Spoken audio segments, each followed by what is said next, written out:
Hey you and welcome. My name is Mike, and in this old video, we're going to Canada. Holy smokes, I hear you say. I know, we never go there. So today we're gonna have a little chinwag about Christopher Garnier? Garnier? Christopher Garnier. Oh, okay, grand. Yeah, Christopher Shampoo. You better believe it. Garnier. This occurred in September 2015 in Truro, Nova Scotia, when police officer Catherine Campbell disappeared. And wouldn't you know it, the last person to see Catherine would be Christopher Garnier. This case is a little bit, infuriating, a little bit odd, and I don't know what other adjectives to use, so let's get into it.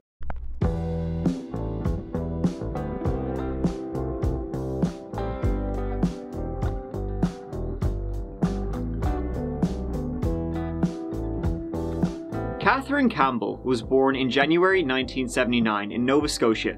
She was the middle of 3 children growing up in the small town of Stellarton. Catherine, from a young age, just wanted to help people, serve her community, and, like her father, would go on to be a volunteer firefighter. Following this, she went on to become a police officer, eventually reaching the rank of constable in the Truro Police Department after 6 years there. She would commute from her apartment in Dartmouth to Truro every day, about an hour's drive. And Catherine Campbell went missing on Thursday the 10th of September 2015.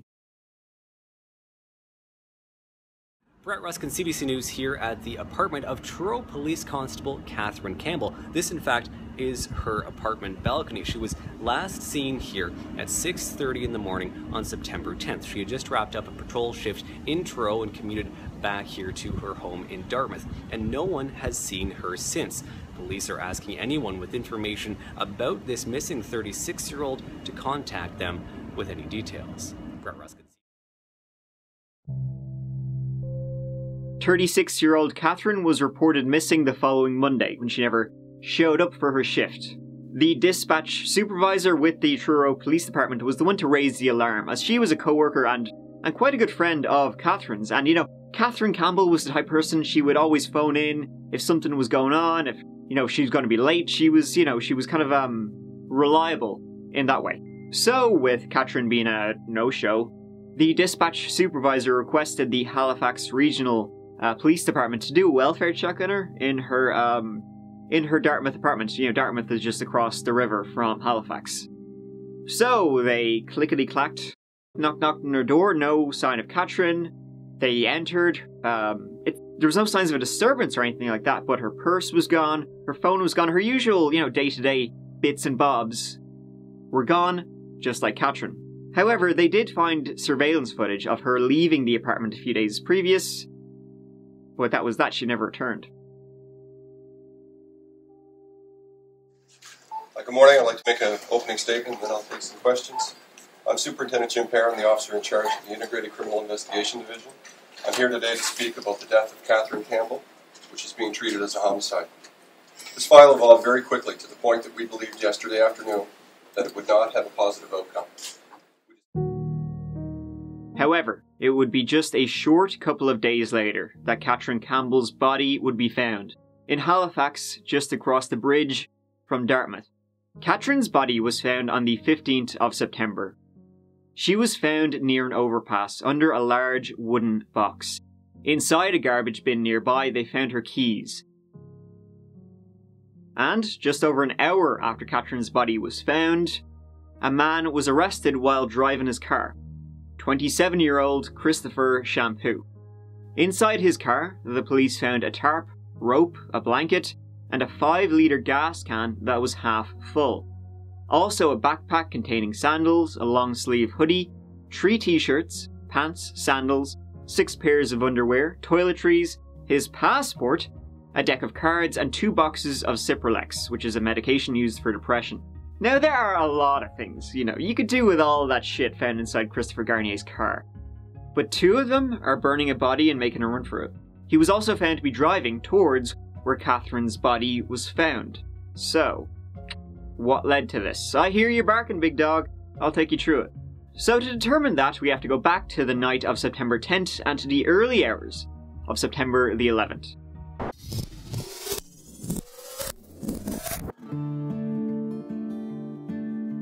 Shortly after midnight on September 11th, Catherine left her Dartmouth apartment complex, got in a taxi to the Halifax Ale House, which, honestly, it looks pretty fun. Now, the taxi driver who brought her there would later say to the police, she didn't seem drunk, she seemed fine, she was in grand form. Guess she was just dying for a few sups. Aren't we all? While at the Halifax Ale House, it seems she ran into Christopher Garnier, a former paramedic. They were noticed by a number of people there. Noticed because they were practically banging, according to witnesses. Christopher getting a chubby on the dance floor. Christopher actually used to work as a bouncer at the Halifax Ale House, and had, earlier that day, told a friend who was working there that he had just broken up with his girlfriend, so was presumably on the rebound.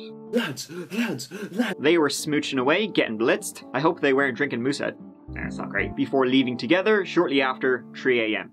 The pair of them got in a taxi now back to Christopher's friend's place, a fella by the name of Mitchell DeVoe. See, Christopher was staying with Mitchell because, well, he'd just broken up with his girlfriend and presumably she had chucked him out. And now this taxi driver would also later say to the police he didn't know their names, he couldn't hear what they were yapping about, but he did feel some kind of tension between them. And after they entered that apartment, well, no one other than Catherine and Christopher were there. So we have to piece together what we think happened. And it wasn't good. By the way, the guy who lived in that apartment, Mitchell DeVoe, he wasn't there that night. He had actually been out on the beer himself, but in a different pub, and he didn't return till the next morning. So, what we do know is that at about 4:45 AM, so maybe an hour after Christopher and Catherine were seen entering the apartment, Christopher was seen pulling a green bin. Christopher was not only seen on CCTV, he was also seen by multiple witnesses who were up early that morning, this, Friday the 11th. One was a garbage truck driver, another was a guy on his way to work, and he said he saw a man pulling a green bin that looked heavy. Another witness would later see the man. He didn't know who he was, but he said he made eye contact and he looked, quote-unquote, weird, pulling the bin and dragging it to, well, you know where he was dragging it to.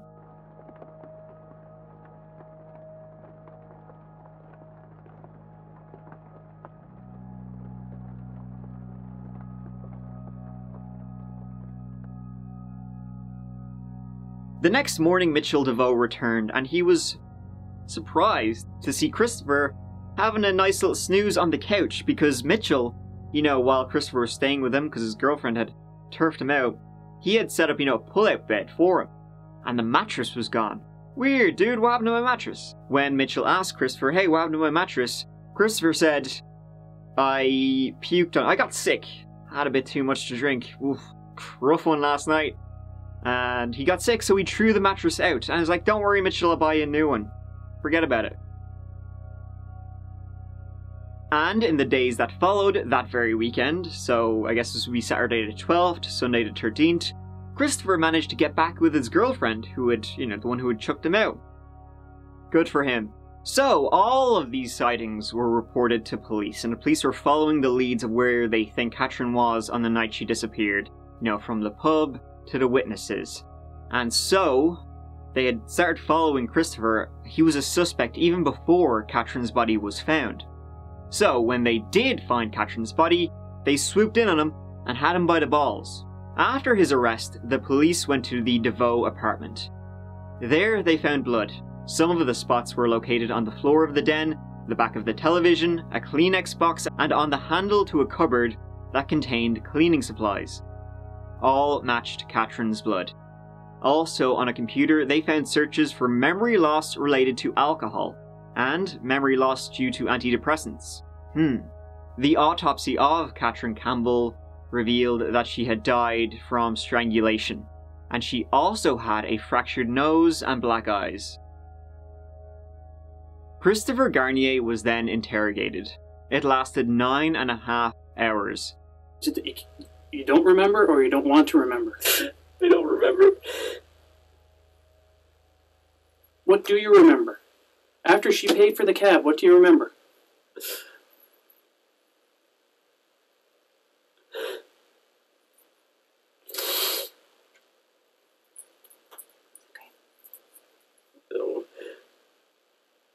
Chris, do you see what's going on here? Did you, when you put her down there, were you hoping somebody would find her like I talked about earlier?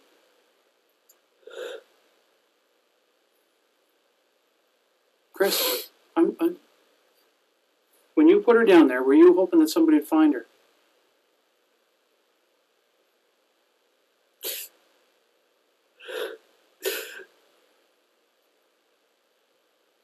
How can somebody, like, if I ran over a dog, I'd feel bad. How can somebody do something like this and then all weekend you act normal, have sex with your girlfriend, go to your father's birthday party, and everybody says, "Oh no, you act like always." Then you're driving around, you're changing stuff around, you're out trying to. You were going to go and do something with her body. I don't know what I was going to do. Okay, well, the stuff you had in your car, what was that for? Well, I had my bag because I wasn't sure if I was going to leave or not. Right? What else? Well, but the tarp and gas, they could have been for one or two things. Which were what? Chris, that's what I'm saying, Chris. What were those things for? What did you have them for? You know what you had them for. You were going back down there to get her. I thought about it. Yes, you were. And then what were you gonna do with the gasoline? Well, Chris, let's stop playing this game, okay? Seriously.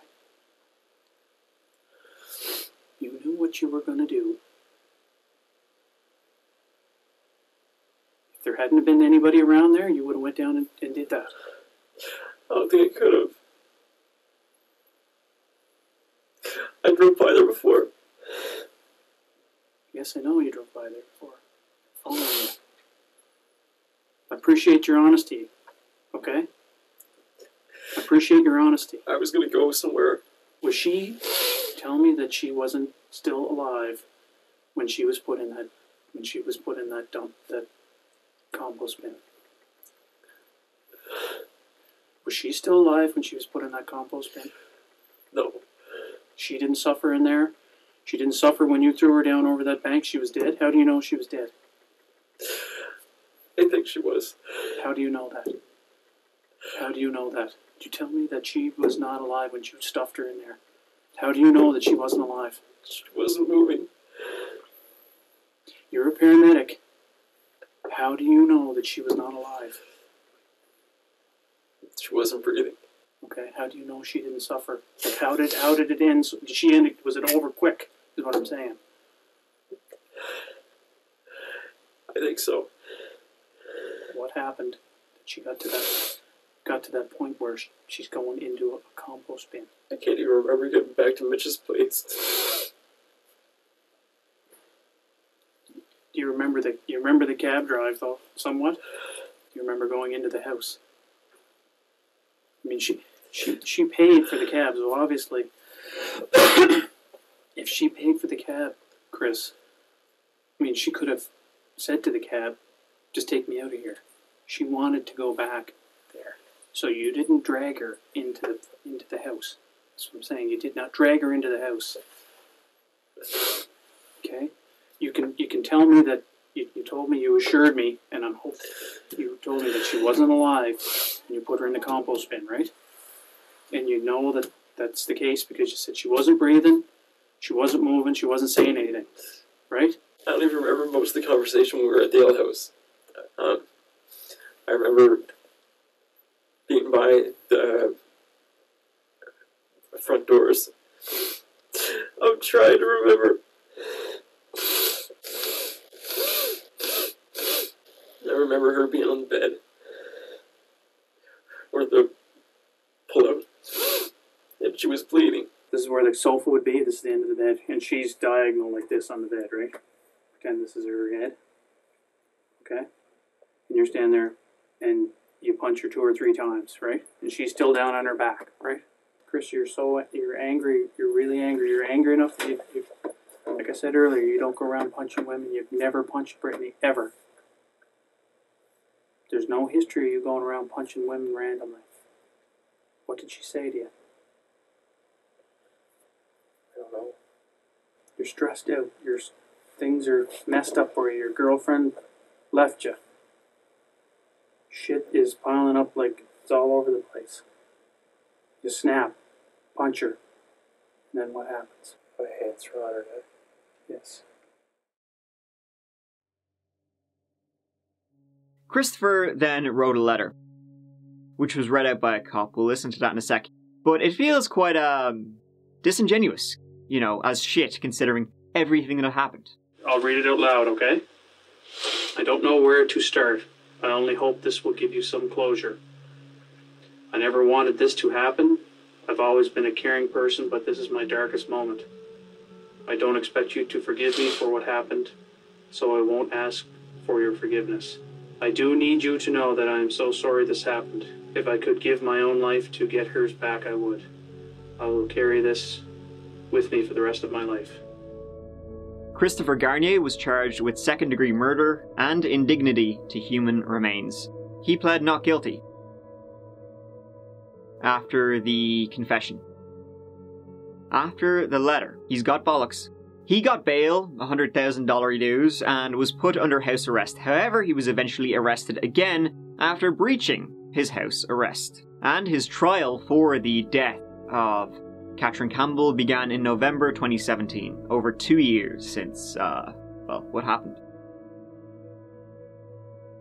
Christopher claimed that, during that interview and the letter he wrote, he was just giving police what they wanted to hear. Yeah, that old one. The old acting like a hard man, an innocent man. When you're removed from being in a room with police officers and you're about 2 years removed from what actually happened. The defense went with, it's all Catherine's fault. Yeah, rough sex, she was asking for it. Yeah. He said she asked him for rough sex and for him to choke her. And then, it was an accident. He accidentally killed her. He also accidentally fractured her nose and blackened both her eyes. Accidents happen, guys. They also said, the defense, well, Catherine was a police officer. She could handle herself if he was assaulting her. Why didn't she fight back? Beat the bejesus out of him. And, get this, Christopher was also diagnosed with PTSD for murdering somebody. So, totally portraying this as her own fault, she basically asked for it, and now poor Christopher has post-traumatic stress disorder, consequences of which, Christopher Garnier's father wrote to the judge, have caused him to have night terrors, flashbacks, difficulty sleeping, hypervigilance, and more. I know, right? I mean, we never think of the trauma killers have to endure, when they're, killing. In the end, Christopher was found guilty on both counts, second-degree murder and indignity to human remains. He was sentenced to life in prison. Well, Aaron, as you can probably imagine, the reaction inside the courtroom was extremely emotional on both sides. Members of Catherine Campbell's family were celebrating, they were crying, they were very emotional about the verdict. Members of Christopher Garnier's family, who have been here through the trial as well, also a lot of tears on that side, in particular from his girlfriend, Brittany Francis, who's been here holding his hand every single day as he's come in and out of court. She broke down into tears. I saw him as he was whisked back into court to take a long look at her as he sat down. It's obviously a very emotional day for two families here in Halifax with this sentencing. And you were able to hear about what both the Crown and the defense had to say. Take us through the Crown's argument first. Certainly, yeah. The Crown had an awful lot of evidence to present in this case. This case began back on November the 20th. They brought forward a lot of video evidence. They brought forward testimony from a number of police officers. So in essence, the story that they told to the jury was this. Christopher Garnier and Catherine Campbell both went to a downtown Halifax bar on the night of September the 10th, the early morning of September the 11th. They met for the first time. They spent several hours there together, left together in a taxi, and they went back to an apartment where Christopher Garnier was spending the night because he'd just broken up with his common law girlfriend. He was staying at a friend's place. That friend, incidentally, was picked up by police that night and spent the night in a drunk tank. Now, there's video evidence of a lot of this case, which makes it rather unique. So there was evidence brought in to show the pair in the downtown Halifax bar. Then there was evidence of them leaving and hailing that taxi. But then there's about a 45-minute gap between the time that they are dropped off at that Macaulay Street apartment in downtown Halifax to the time that Christopher Garnier is picked up again on video camera, on surveillance camera, just outside the apartment. He fetches a green bin, and then he wheels that green bin down a Halifax street. He's then picked up later near the McDonald Bridge, for anyone who's familiar with Halifax, close to the Halifax Harbour, and he can be seen wheeling that green bin around. The Crown alleges that he and Catherine Campbell got home to that apartment. They were in for a very short time before he punched her and then strangled her until he could hear her last breaths. And then he used a mattress to drag her body outside. He put the body into that green bin, wheeled it through downtown Halifax, dumped it in some bushes. Then he dumped the green bin in another location. He came back to the apartment and got rid of a number of pieces of evidence, some of which was never even found in this case, including the mattress. And then he went to sleep. The defense in this case didn't argue with anything that was caught on video. They did say Christopher Garnier was on video dragging that green bin through Halifax that morning. But what they said that differed from the Crown's case was just that 45 minutes, that key time when the pair was in the Macaulay Street apartment. They say that Christopher Garnier and Catherine Campbell went back to the apartment. She offered to engage in rough sex, and that Christopher Garnier was going on along with that when an accident happened and she was killed by accident. They say that then he was in a dissociative state, he wasn't thinking clearly, and he doesn't remember the entire period of time from when Catherine Campbell was killed to the next morning, save just a few glimpses. So their case was that Christopher Garnier was not in control of his actions from the time that Catherine Campbell died accidentally. Obviously, that was not what the jury agreed with, Aaron. However, when would he be, eligible for parole? At Christopher's parole hearing, to see when he could possibly be released, Christopher's girlfriend wrote, "I consider myself incredibly lucky to call Christopher my significant other. He truly is the best kind of person, inside and out. He has saved me from me and given me something to look forward to for the future. Our future." Well, two things. One, Christopher probably doesn't have much of a future. And two, he was hooking up with and then murdered a woman, during that day you guys were broken up for.